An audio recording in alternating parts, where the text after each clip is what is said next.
Oke, jumpa lagi bersama saya di channel Teknisi Otodidak. Kali ini saya akan berbagi tips cara mengatasi Xiaomi Redmi 4A. Kasusnya HP ini kena air, terus dihidupkan sama yang punya, dan alhasil sentuhnya bermasalah, tapi HP-nya nyala. Jadi setelah saya bongkar, ternyata terdapat korosi pada fleksibel touchscreen. Ini dia, terjadi korosi pada bagian ini. Oke, dan di sini juga sedikit terjadi korosi, tapi masih baru saja, jadi masih belum sampai berkarat.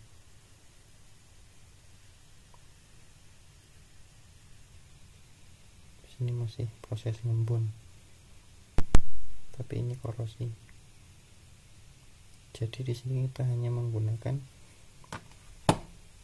thinner, kemudian gunakan sikat gigi bekas. Ini alat sederhana, tapi hasilnya maksimal.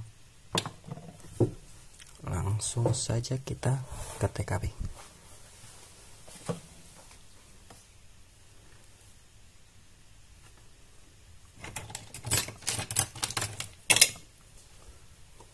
Kawan-kawan bisa menggunakan pinset untuk melepas kabel antena ini, atau menggunakan apa yang penting aman, tidak merusak.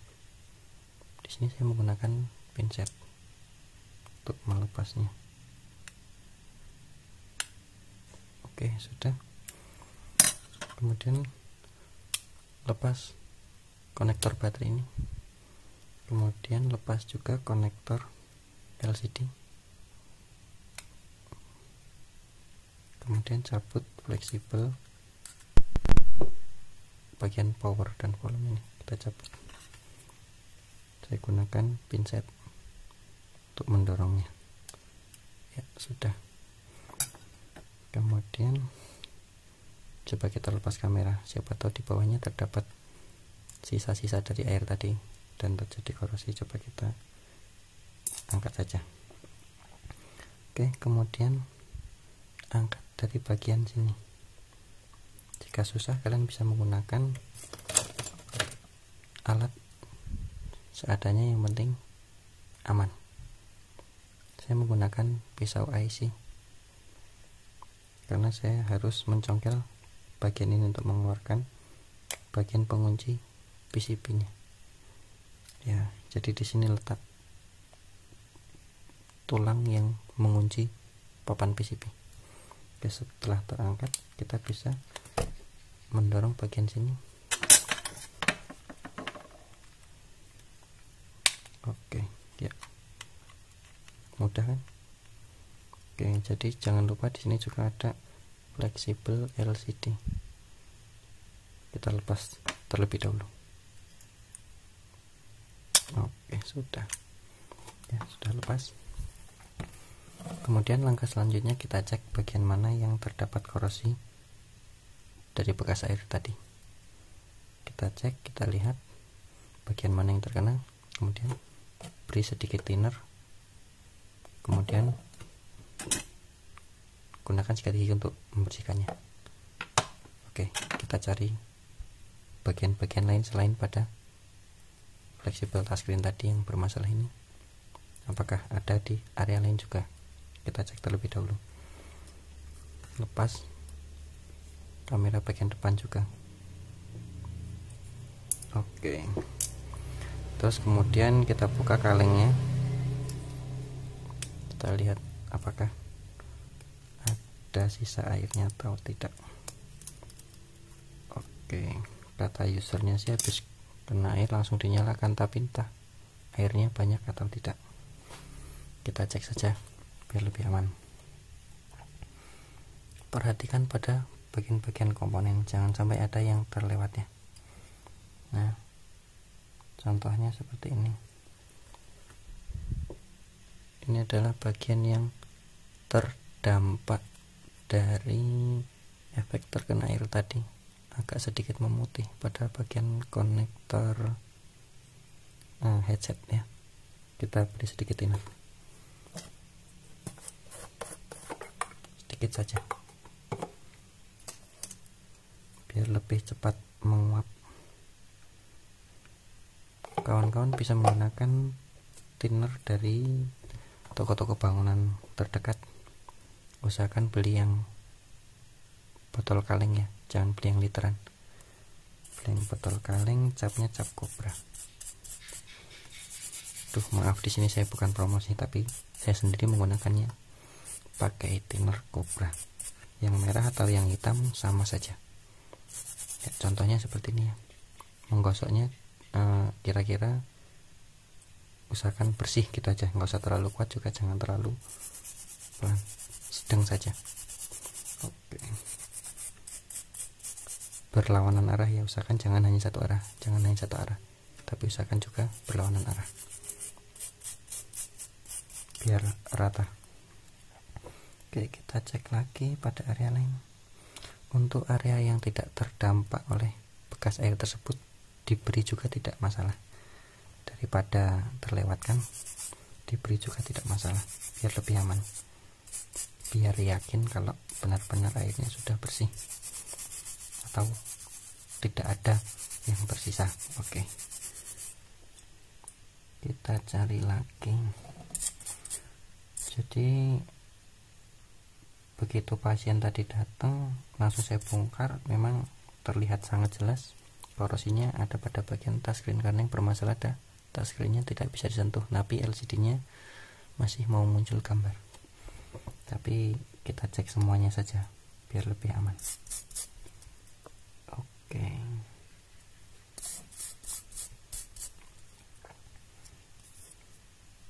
kita amati hingga benar-benar tidak ada yang terlewatkan.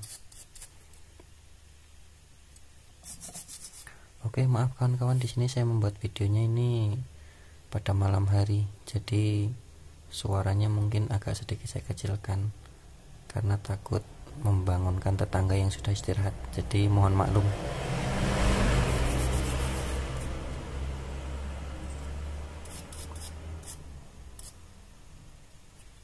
Oke, kemudian kita pindah pada bagian sebelahnya. Kita amati terlebih dahulu. Ya, sepertinya area-area lainnya normal.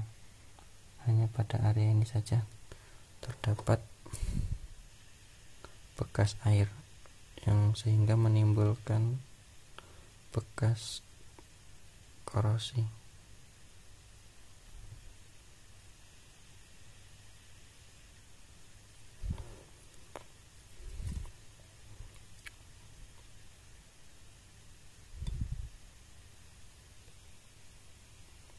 Ya, di sini terlihat sedikit pada lubang ini terdapat korosi putih.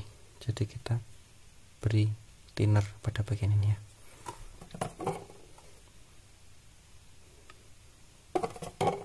Tidak sedikit juga tidak apa, kira-kira secukupnya.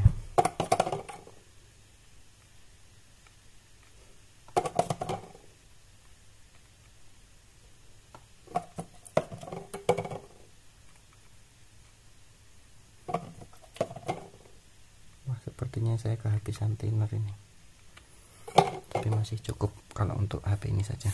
Oke, kita bersihkan, kita gosok-gosok perlahan tapi pasti, jangan terlalu kuat, jangan terlalu pelan, sedang-sedang saja.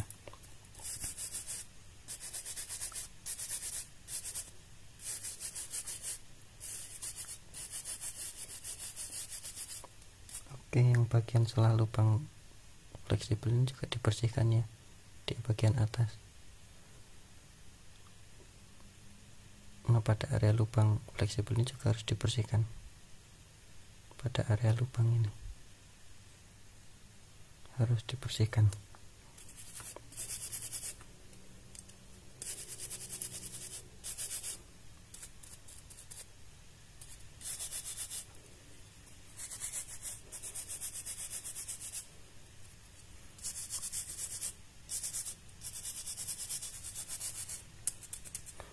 lubang handset juga perlu, karena air bisa masuk dari mana saja.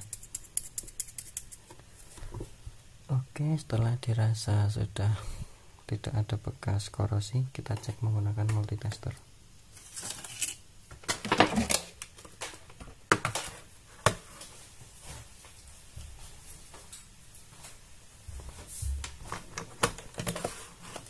Set pada kalibrasi kali 1 ya. Oke, pada kali 1. Kemudian kita letakkan probe hitam pada bagian ground atau pada kaleng, ini juga boleh. Kemudian probe merah kita letakkan pada positif dari jalur vibatnya. Oke, sepertinya di sini jalur vibatnya. Dia bergerak. Ya, dia bergerak. Dan kalau kita balik, harusnya tidak boleh bergerak. Jika terdapat pergerakan sedikit pun 2, 3 atau 4 mili atau lebih, itu menandakan ada yang short pada bagian lain. Tetapi seketika kita balik seperti ini, tidak ada pergerakan. Mudah-mudahan kondisi dari komponen yang terkena air tadi belum sampai rusak, jadi hanya masih sekedar korosi ringan, konslet ringan. Oke. Ya, kalau ground probe hitam kita taruh di ground, probe merah kita taruh di jalur vibat, harusnya bergerak, jarum tester bergerak. Tapi kalau dibalik tidak boleh bergerak. Ini adalah asumsi daripada mesin normal. Oke. Lanjut kita ke bagian handphone. Jadi di sini kita cek fleksibelnya apakah korosi juga atau tidak. Jadi harus dipastikan semua bagian-bagian yang berhubungan langsung dengan arus dari baterai harus dipastikan bersih dari korosi atau bekas-bekas karat ya. Oke, pastikan semua harus bersih. Jadi di sini memang terdapat korosi ya. Ini dia berwarna putih dan ada join berwarna hitam. Ini menandakan sudah terlalu maksudnya ada upaya untuk ketika kena air itu terjadi upaya untuk memaksakan HP hidup, jadi efeknya seperti inilah, terjadi korosi dan sampai hampir berkarat. Oke, ini kita bersihkan terlebih dahulu.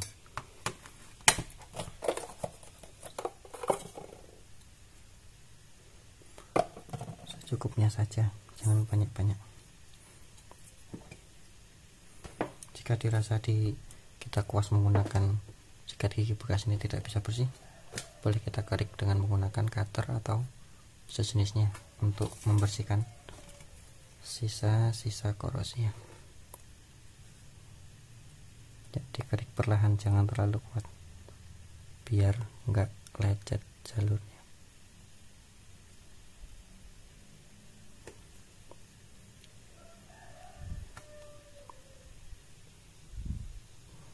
Bersihkan hingga benar-benar bersih.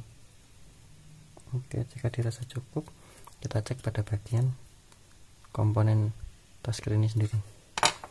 Kita buka plastik anti panasnya, kita lihat apa komponennya ada yang terkena dampaknya. Oh, ternyata ada. Di sini juga harus kita bersihkan.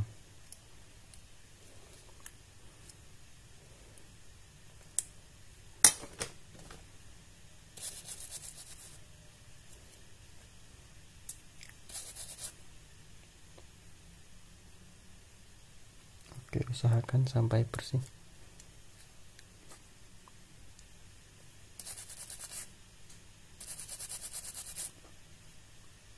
Ya, jika dirasa cukup, kita lanjut ke bagian board bawah USB cas.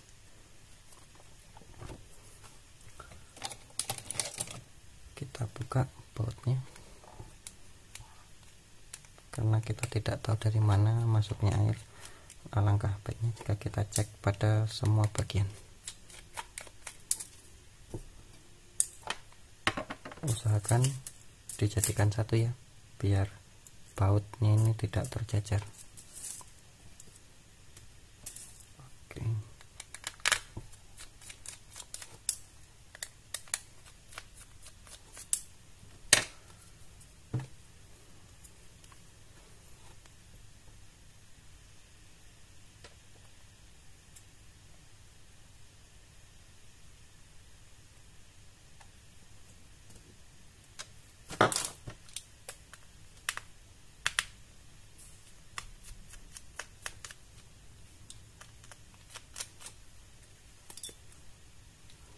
Kemudian buka bagian penutupnya.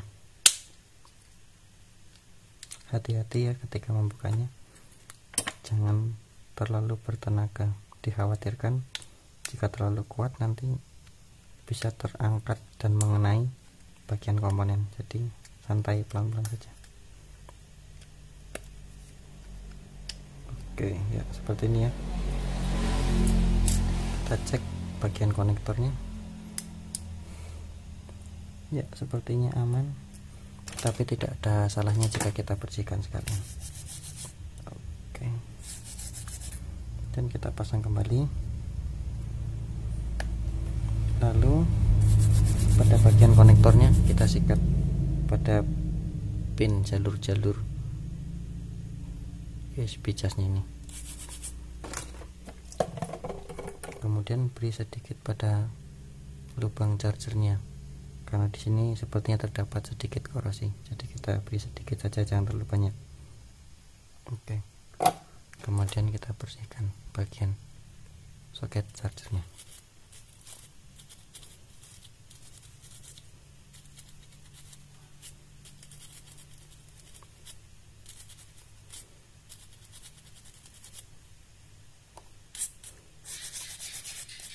Ya, sepertinya cukup.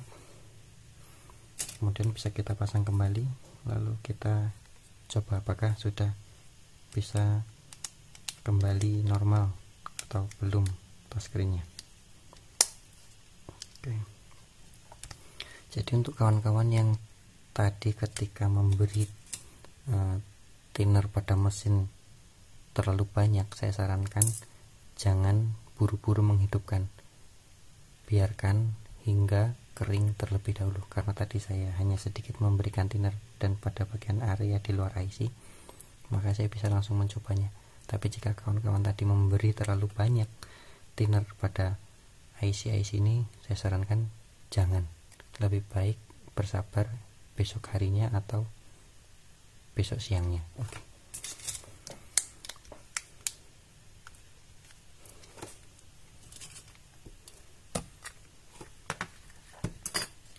Oh iya, cek juga pada bagian konektor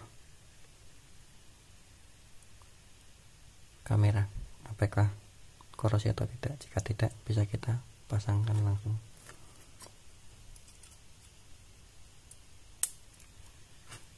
Jangan lupa yang bagian depan juga kamera dicek, jika tidak ada langsung dipasang.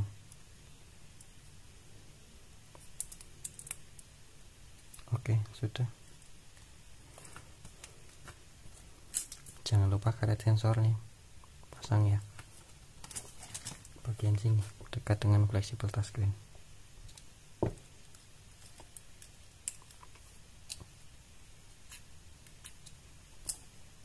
Oke, usahakan jangan sampai ada yang terjepit bagian fleksibelnya, kecuali fleksibel charger memang berada pada bagian bawah, dan fleksibel touchscreen memang kondisinya dia ditekuk. Kemudian vibrator fleksibelnya di bawah. Oke, kita pasang.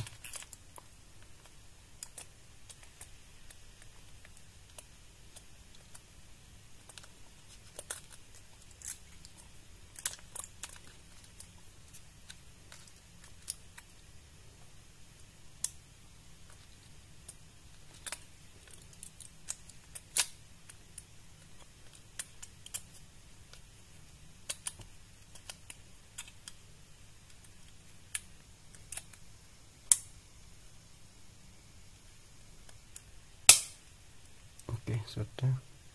Kita pasang kabel antena, kita pasang konektor LCD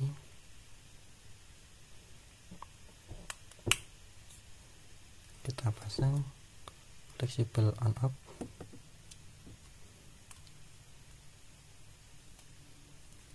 kemudian pasang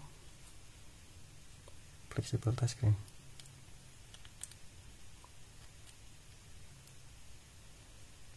Oke, kemudian karet kameranya jangan lupa.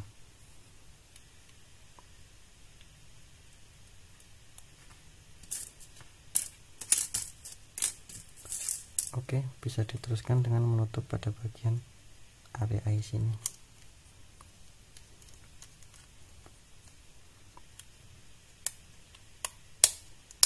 Oh iya, maaf, ini ada yang tertinggal, kaleng pada bagian IC MMC di bawah. Karena ini masih hanya akan saya coba, maka nanti akan saya pasang kembali. Sementara tidak usah menggunakan kartu, karena yang akan kita coba adalah bagian touchscreen. Kita pasang, yang terakhir adalah konektor baterai. Oke, jika dirasa semua sudah terpasang, maka selanjutnya adalah kita coba nyalakan. Tombol power berada pada bagian bawah, kita tekan. Karena tadi kondisinya HP ini katanya dinyalakan hanya tidak bisa touchscreen-nya, maka otomatis harusnya masih terdapat isi baterai. Kita coba.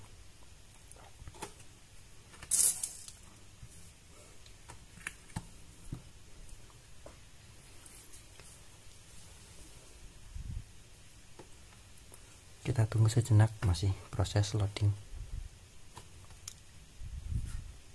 Oke, bagi kawan-kawan yang punya keluhan sama, kasusnya kena air, mungkin ada bagian apa yang bermasalah, bisa komen-komen di bawah atau bisa chatting, karena nanti akan kita beri masukan, karena di sini juga kita sama-sama belajar.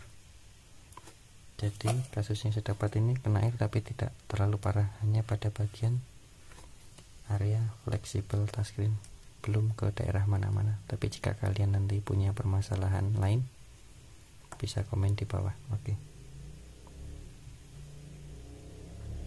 Maaf, sepertinya HP-nya ini kurang terang, saya terangkan terlebih dahulu kontrasnya. Ya, ini dia contohnya. Jadi di sini touchscreen-nya sudah berfungsi. Jadi kenapa tadi sempat tidak bisa berfungsi, karena terjadi korosi, bentrokan antara jalur-jalur touchscreen yang mempunyai tegangan dengan ground. Akibatnya touchscreen-nya menjadi tidak berfungsi atau malfungsi. Oke, kita tes, coba kita cari menu panggilan di mana.